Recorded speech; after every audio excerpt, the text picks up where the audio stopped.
नमस्कार साथियों, आज हम लोग बात करने वाले हैं स्ट्रेट ऑफ हॉर्मुज के विषय में। जी हाँ, जैसा कि हम सभी जानते हैं कि यह इस्लाम की भारत ही नहीं पूरे विश्व में इसकी काफ़ी चर्चा है। तो बात करते हैं स्ट्रेट ऑफ हॉर्मुज के विषय में। यह विश्व के सबसे बड़े समुद्री रणनीतिक रास्तों में से एक है। इसे विश्व के तेल की नस कहा जाता है और यह जो है पूरी विश्व की अर्थव्यवस्था को अपने हाथ में कंट्रोल करता है। बात करें यदि इसके स्थित होने पर, तो यह पश्चिम एशिया के जल डमरू मध्य में यह स्थित है। यह फारस की खाड़ी व ओमान की खाड़ी व अरब सागर से इसको ये जोड़ता है। बात करें इसके पड़ोसी देशों के विषय में, तो इसके उत्तर में ईरान एवं दक्षिण में ओमान व संयुक्त अरब अमीरात है। बात करें इस रास्ते की चौड़ाई के विषय में, तो यह सबसे कम यानी कि कुल 33 किलोमीटर ही इस रास्ते की चौड़ाई है।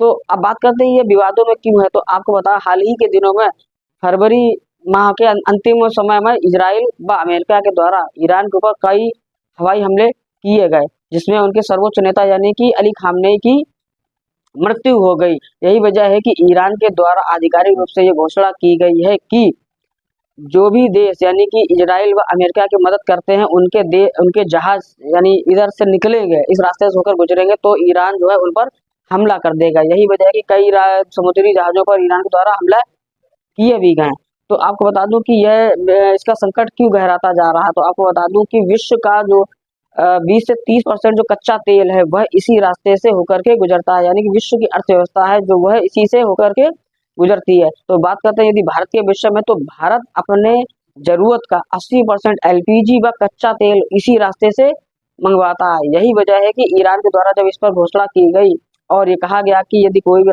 जो है देश इजराइल व अमेरिका की मदद करेगा तो उस पर हमला कर देगा, इससे विश्व में काफी संकट पैदा हो गया। यही वजह है कि लगातार पूरे विश्व में काफी तेल की कीमतों में भी काफी इजाफा हो रहा है। वहीं इजराइल के अब अमेरिका के द्वारा ये कहा गया है कि जो ईरान है इसके द्वारा माइंस जो है इस समुद्री के नीचे बिछाएंगे, जिसको उसके द्वारा नष्ट किया गया है। तो आपको बता दूं कि यह जो अगर ऐसा ही रहा और आने वाले समय में ईरान और इजराइल अमेरिका का युद्ध जो है वह बंद नहीं हुआ, तो आने वाले में तेल की कीमतों में काफी इजाफा हो सकता है।